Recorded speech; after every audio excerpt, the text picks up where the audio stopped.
bonjour, bonsoir, bon après-midi, shalom.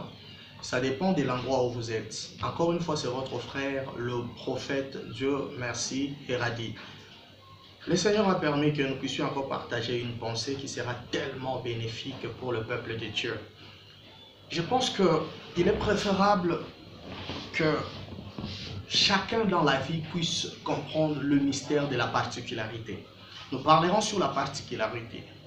La particularité, en fait, c'est un don, c'est quelque chose, c'est comme un talent que l'Éternel a donné à chacun de nous, différemment de la manière qu'il a donné aux autres. C'est-à-dire, il a distribué aux gens d'une manière spécifique. La cause de la jalousie dans le monde provient lorsque quelqu'un ne connaît pas sa particularité. Lorsque quelqu'un connaît sa particularité, il a la capacité de forger ça. Il a la capacité de travailler ça afin d'être excellent dans son domaine. Aujourd'hui, nous avons une maladie de touche à tout. Tu verras quelqu'un, il touche presque partout et il n'a pas une ligne à conduite qui montre qu'on doit les trouver dans tel domaine. La particularité est tellement importante dans tout le plan, dans tous les secteurs de la vie, que ce soit dans la vie quotidienne, que ce soit dans les sociales et surtout dans la spiritualité, précisément dans le ministère. C'est un message à tous serviteurs de Dieu existants sur terre. Pour ne pas être jaloux de la grâce de l'autre, il faut d'abord connaître ce que tu as et ce que tu n'as pas. Le Dieu que nous servons, c'est un Dieu qui a distribué également. Il a fait les uns et les autres comme. Ephésiens 4:11. Ça, c'était une particularité qu'il donnait. Une particularité d'abord ministérielle. Ça, c'est sur le plan ministériel. De même, sur le plan des dons, l'Éternel a donné des dons aussi différemment. Chacun avec sa particularité. Aucune personne sur la terre ne détient le monopole des dons.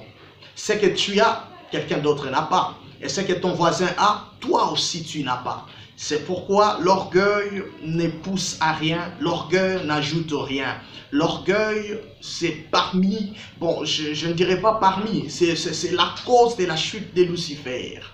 Lorsqu'une personne arrive à comprendre sa particularité, c'est le début de son élévation, c'est le début de son changement, c'est le début même de sa visitation. Nous allons expliquer par rapport à Pierre et Jean. Les deux, c'était des ministres de Dieu, c'était des apôtres, mais chacun avait sa particularité.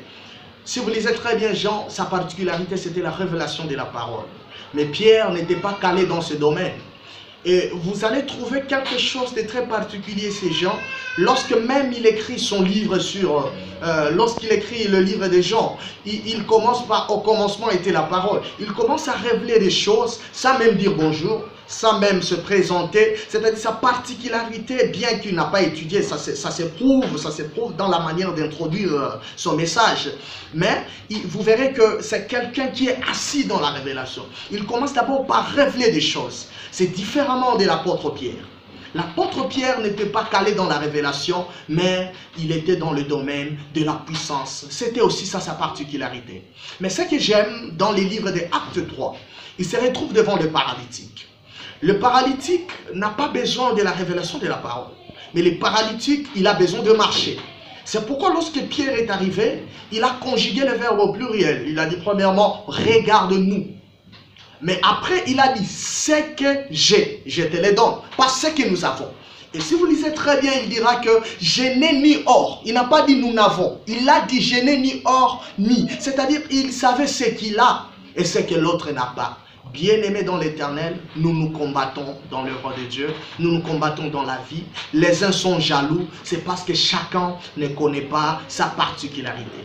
J'aimerais dire à quelqu'un, même le jour de la Pentecôte, il y a un mystère que Dieu a fait pour révéler la particularité. Et aucune personne ne peut dire qu'il a tout. Non, non, non, non, non. Et aucune personne ne peut voir ce qu'il a. Toute personne est obligée de voir ce que l'autre a.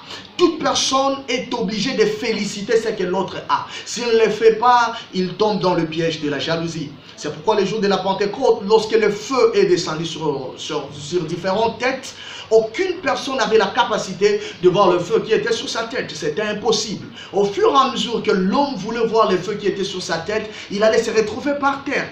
Tout le monde était obligé de voir le feu qui était sur la tête de l'autre. Ça, c'est la reconnaissance de la grâce, c'est la reconnaissance de la particularité. L'imitation pousse à la limitation. Tu es unique à ton genre, tu es particulier, tu as une grâce particulière, tu as un talent particulier. Forge ça et tu verras la main de Dieu. Que le Seigneur vous bénisse. Partagez ce message, ça peut être bénéfique pour quelqu'un. Que le Seigneur vous bénisse de la part de votre prophète, de votre serviteur. Dieu merci et radie. Shalom. Que le Seigneur vous bénisse. Bye.